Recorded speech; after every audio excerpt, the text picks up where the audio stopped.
So dito, makakasiguro tayo na pag magbabayad ang customer pero pag uwi niya mayroon siyang ngiti sa labi.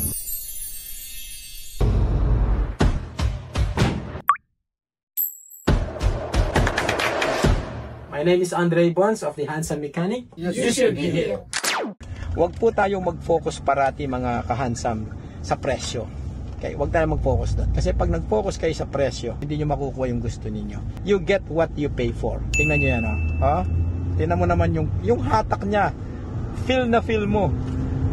100K, puta ragis yan. Ano pa bang hahanapin mo? So dito, makakasiguro tayo na pag magbabayad ang customer pero pag uwi niya mayroon siyang ngiti sa labi. Di ba, Jo?